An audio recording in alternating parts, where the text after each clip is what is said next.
Halo Kampringers, saya Joni Kampring. Sekarang saya berada di Kota Cimahi. Dan kalau Kampringers lihat di belakang saya ini banyak sekali barang-barang rongsokan. Saya ingin menyatakan bahwa tidak selamanya yang Anda lihat itu sama seperti aslinya. Artinya, barang rongsok di sini bukan berarti menyebabkan seseorang berpikiran rongsok. Nah, ini terbukti pada orang yang akan saya ajak ngobrol kali ini, Bapak Saipudin. Beliau yang mengelola tempat ini, tetapi visi yang dilakukannya sangat menarik. Apa yang dilakukan beliau? Mengelola pemuda setempat untuk targetnya adalah menjauhi atau bersih, kampung bersih narkoba. Nah, ini yang justru menarik bagi saya. Jadi jangan berpikir sempit terhadap sampah dan rongsokan. Nah, di konten saya ini sekali lagi saya ingin menegaskan bahwa saya ingin membuat konten-konten yang edukatif dan bermanfaat bagi publik. Nah, jangan lupa juga untuk menonton, like, komen, dan subscribe. Sekarang saya akan ngobrol-ngobrol dengan Bapak Saipudin. Apa kabar, Pak? Alhamdulillah baik, Pak. Jadi ini aktivitasnya sehari-hari ini ya, Pak ya? Betul. Ini memang apa namanya mengepul atau menerima rongsokan dan dijual lagi, diolah lagi, atau seperti apa, Pak? Ya di sini saya beli aktivitas sehari-hari adalah jual beli barang bekas yang dikumpulkan oleh warga dan pemulung setempat.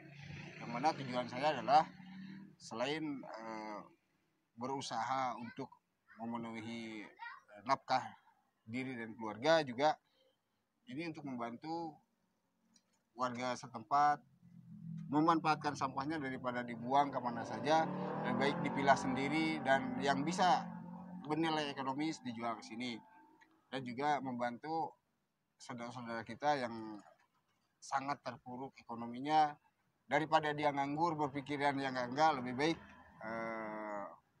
mencari sesuatu dari sampah, karena sampah itu bukan berarti tidak bisa dimanfaatkan. Sampah itu banyak manfaatnya, asal kita bisa memilah dan memilihnya, bagaimana caranya memanfaatkan sampah itu menjadi satu hal yang bermanfaat. Itu dia apa namanya, pekerjaannya kotor tapi hasilnya bersih kan gitu ya. Mengenai ini Pak, targetan yang konon saya dengar kabarnya ada cita-cita untuk apa namanya, kampung Bapak itu ingin bersih narkoba pemudanya. Ini seperti apa sih?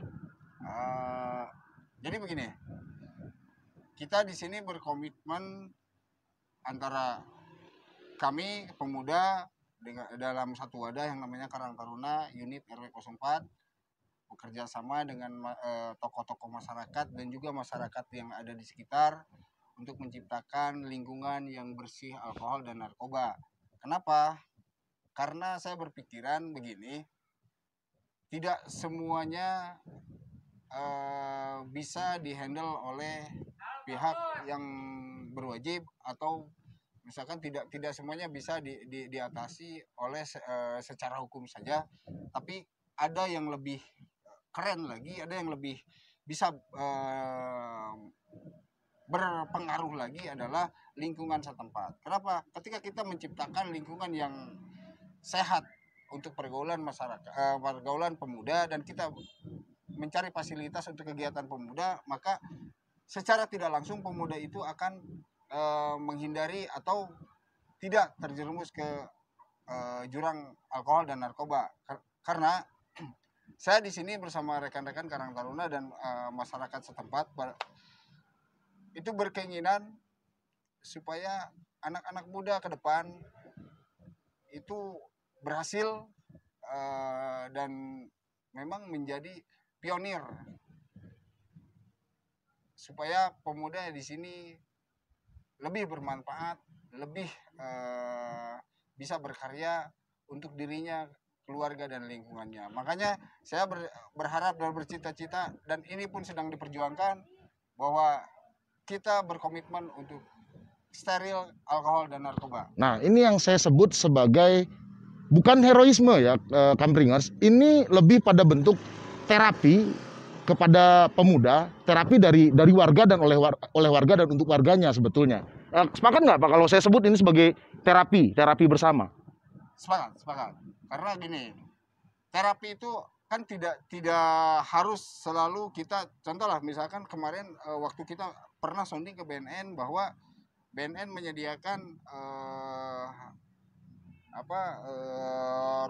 ruang untuk konsultasi dan rehabilitasi korban narkoba.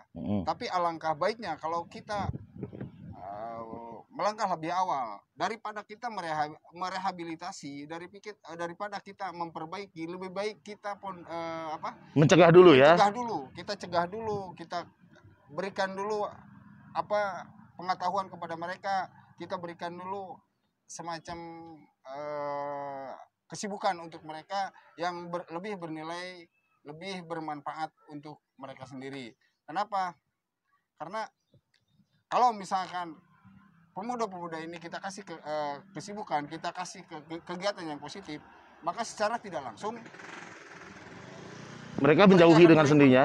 Menjauhi dengan sendirinya, dan ada rasa untuk ini loh yang lebih bermanfaat, ini loh yang lebih asik. Kita bisa berkarya tanpa narkoba, kita bisa berkarya tanpa alkohol. Jadi capeknya gitu, karena melakukan proses kreatif itu ya, betul, sebetulnya ya. Betul. Nah, nanti ada nggak kira-kira yang kita bisa temui kawan-kawan yang sudah ada di program ini, Pak? Ada ya? Nanti kita bisa datengin ke sana ya? Bisa. Kebetulan mungkin nanti kita datang di sekretariat kita, Karangtaruna RW 04 yang berada di kantor RW. Nanti kita mungkin ketemu dengan beberapa rekan-rekan yang kebetulan hari ini kita berencana akan melaksanakan kegiatan membuat dekorasi panggung yang mungkin nanti ada nilai ekonomisnya untuk mereka sendiri. Karena apa? Untuk mendukung setiap program, untuk mendukung setiap langkah, maka kita harus mencari nilai lebih dari program itu sendiri. Apa? Selain ilmu, selain pengetahuan, kita ada nilai ekonomisnya di situ. Jadi kita happy, kita senang-senang, kita berbahagia sama-sama, tapi dalam arti yang positif. Ada manfaat tetap ya, tidak sekedar buang-buang waktu. Betul. Gitu ya. Oke, Kampringers, nanti saya akan bersama Pak Saipudin bertemu dengan kawan-kawan kreatif yang ada di sini. Kita sebentar lagi akan ke sana.